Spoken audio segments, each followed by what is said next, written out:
मनुष्य की सबसे बड़ी दुर्बलता क्या होती है? सोचिए। धन, प्रेम, अहंकार। मनुष्य की सबसे बड़ी दुर्बलता होती है उसके रहस्य। चाहे आप कितने भी शक्तिशाली क्यों ना हो, कितने भी प्रबल क्यों ना हो, परंतु उसके रहस्य उसके नाश की चाबी होती है। इसलिए यदि प्रबल रहना है, शक्तिशाली रहना है, समर्थ रहना है, तो अपने रहस्य को किसी को भी ना बताएं, ना मित्र को और ना ही शत्रु को, क्योंकि समय पड़ने पर कब कौन शत्रु हो जाए ऐसा कहना संभव नहीं। विभीषण को रावण के अमृत कुंड का ज्ञात था, इसीलिए प्रभु श्री राम रावण का वध करने में सफल हो सके। इसलिए उचित यही है कि आप अपने रहस्य को स्वयं तक ही सीमित रखें। मनुष्य जीवन की परीक्षा में सफल होने के लिए क्या नहीं करता? वो परिश्रम करता है, दौड़ भाग करता है, और ये सब करने के पश्चात भी जब उसका काम नहीं बनता तो वो नकल करता है ना? तनिक लौटिए अपने बचपन में, स्मरण कीजिए अपने बचपन की स्मृतियों का। क्या स्मरण हुआ? विद्यालय में जब आप परीक्षा देने जाते थे तो क्या होता था? आप ना सहे, परंतु कोई ना कोई सफलता पाने के लिए नकल करता ही था और उत्तीर्ण भी हो जाता था, है ना? परंतु जीवन की परीक्षा ऐसी नहीं होती। नकल करने वाला सफल नहीं होता। कारण विद्यालय में सबके प्रश्न पत्र एक होते थे, परंतु जीवन के प्रश्न पत्र और उनकी कठिनाई सबके लिए भिन्न होती, तो निश्चित रूप से उनके उत्तर भी भिन्न होंगे ना। इसलिए यदि आपको जीवन में सफलता पानी है तो नकल ना कीजिए, स्वयं के प्रश्नों का उत्तर स्वयं ढूंढिए और सफलता आपकी ही होगी। मनुष्य का जीवन हार और जीत, विजय और पराजय, सफलता और असफलता के मध्य झूलता रहता है। आपके साथ भी ऐसा होता होगा, है ना? जब आप सफल होते हैं, किसी चुनौती पर विजय पाते हैं, तो मन प्रसन्नता से आनंद के उपवन में झूमने लगता है, और जब आप असफल होते हैं तब मन दुख और पीड़ा के सागर में डूबने लगता है। परंतु वास्तव में सफलता और असफलता है क्या? तनिक ध्यान से सोचिए। ये केवल हमारी मनोस्थिति मात्र है। हमारी पराजय तब नहीं होती जब हमारा शत्रु विजय प्राप्त कर ले। हमारी पराजय तब होती है जब हम पराजय स्वीकार करें। हम असफल तब नहीं होते जब हम लक्ष्य ना पा सके। हम असफल तब होते हैं जब हम प्रयास करना बंद कर दें। इसलिए प्रयास करते रहें और हार ना मानें, क्योंकि जिस दिन आप हार स्वीकारना बंद कर देंगे, जीत आपके चरणों में होगी।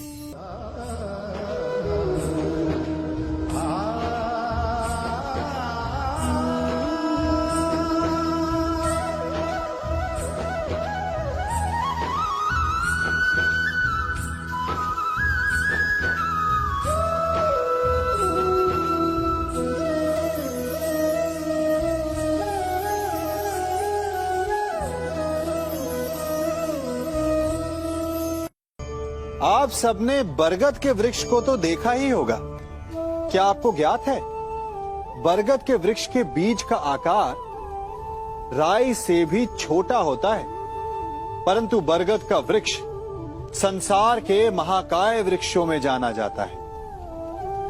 जब उसका जन्म होता है तब उसमें वो जटाएं, वो शाखाएं नहीं होती, परंतु जैसे जैसे उसका विस्तार होता है, जैसे जैसे वो अधिक शाखाओं का भार उठाता है, अधिक पत्तियों का सृजन करता है, वैसे वैसे उसकी शाखाएं जटाएं बनकर जड़ तक पहुंचती है और इस वृक्ष को सहारा देती है। ये जीवन का बहुत महत्वपूर्ण पथ है। बिना लोभ लालच शुभ कार्य करें, अन्य लोगों की सहायता करें। धीरे धीरे आपने जिनकी सहायता की वो आपके सहायक बनते जाएंगे, आपकी जड़ों को और बलशाली बनाएंगे, आयु मान और आकार बढ़ाएंगे। सहजीवन, सहायता और निष्काम कर्म आपको मृत्यु के पश्चात भी मरने नहीं देगा, आपको अमर रखेगा। हमारा शरीर प्रकृति का एक महान आविष्कार है। इससे जटिल संरचना संसार में और कोई नहीं। हमारा शरीर जितना जटिल है, यदि इसे ठीक से जाना जाए तो इससे अधिक सरल ज्ञान देने वाला और कोई नहीं। हमारे शरीर में पंच इंद्रियां होती हैं जो हमें भाव, गुण और वस्तुओं का बोध कराती हैं। हमारे पास आंखें हैं, नाक है, स्पर्श के लिए त्वचा है, कान है और जीभा है। सबका भिन्न भिन्न कार्य है।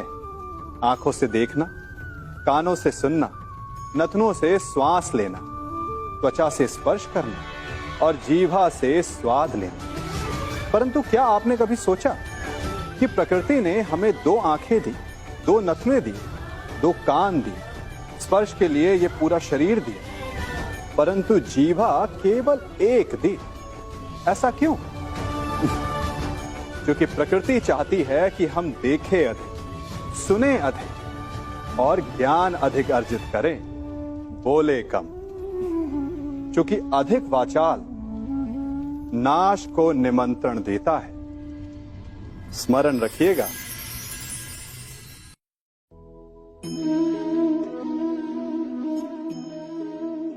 ये सदा यही कहते आए कि यदि आगे बढ़ना है तो अपनों का साथ दो। सत्य कहते हैं, अपनों का साथ देना ही चाहिए, परंतु साथ देने से पूर्व ये अवश्य पहचान लेना चाहिए कि अपने हैं कौन। क्या अपने वही होते हैं जिनके साथ हमारा रक्त संबंध होता है, या अपने मित्र? अपने वो होते हैं जो हमें सद्कार्य के लिए प्रेरित करें, हमें आगे बढ़ाएं, हमारा साथ दें। और वो जिनका साथ देने से समाज का नाश, धर्म की हानि हो, वो सगे हो करके भी सगे नहीं होते। इसलिए जब अपनों की परिभाषा का चुनाव करें तो उन्हें अपना माने जो आपका साथ दे, उन्हें नहीं जो हमें अज्ञान के मार्ग पर ले जाएं।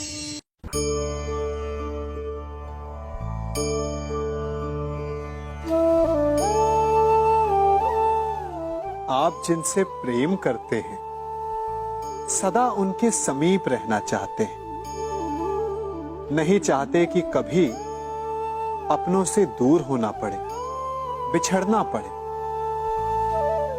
परंतु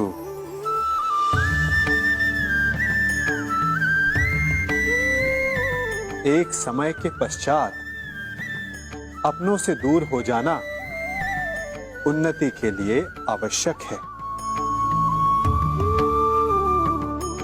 आप माता पिता हैं ना?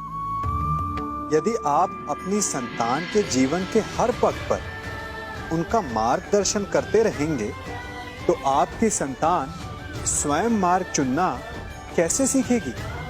मार्ग के कांटों से स्वयं को बचाना कैसे सीखेगी? इसीलिए एक समय के पश्चात अपनों से बनाई गई दूरी सदा लाभदायक रहती है। आज मैं आप सबको एक कथा सुनाता हूं। एक दिन प्रातः एक व्यापारी अपने घर से निकला। घर से निकलते ही एक बिल्ली ने उस व्यापारी का मार्ग काट दिया। व्यापारी घबरा गया।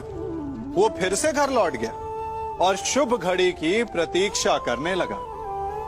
और जब वो पुनः अपने घर से निकला तब वो वाहन जा चुका था जिससे राजा तक पहुंचकर उसे भेंट देनी थी।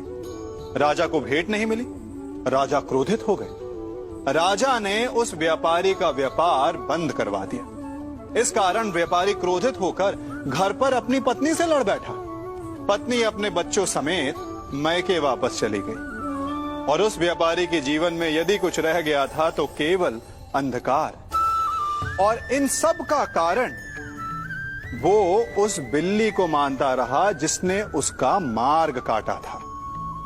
ऐसा ही एक दूसरा व्यापारी राजा को भेंट देने निकला और उस व्यापारी का मार्ग भी एक बिल्ली ने काट दिया।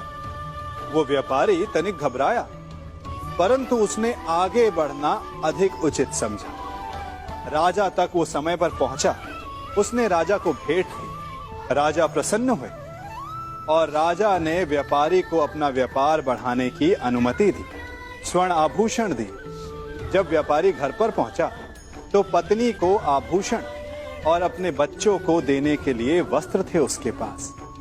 हर ओर प्रसन्नता थी। समझ रहे हैं ना?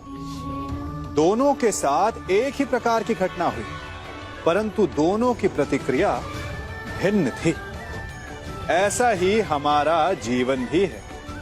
हमारे जीवन में प्रारब्ध का अपना स्थान है, परंतु उससे कई अधिक महत्वपूर्ण हमारी प्रतिक्रिया, हमारे सोच का प्रभाव है, क्योंकि यही हमारे जीवन को आकार देते हैं। इसलिए अपनी सोच को सकारात्मक रखिए। आपका जीवन सदैव आनंदमय।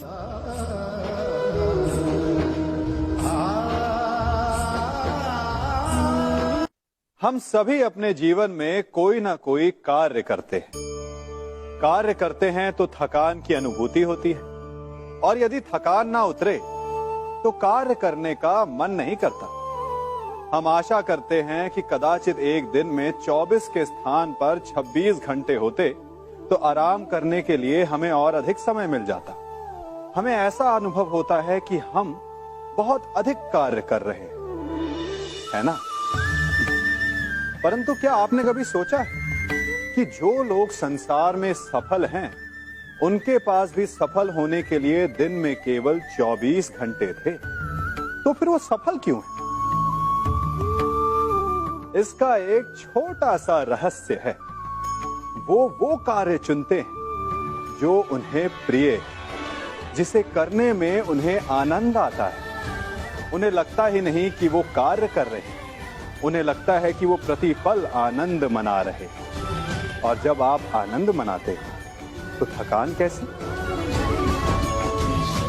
इसलिए यदि आप जीवन में कोई भी कार्य करें तो वो आपके मन को भाना चाहिए, या जो कार्य आप कर रहे हैं उसे अपने मन को भा देने दो।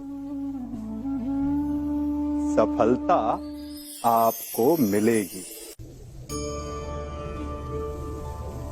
कभी सोचा है हमारा जीवन भी उस रेत की घड़ी की भांति है?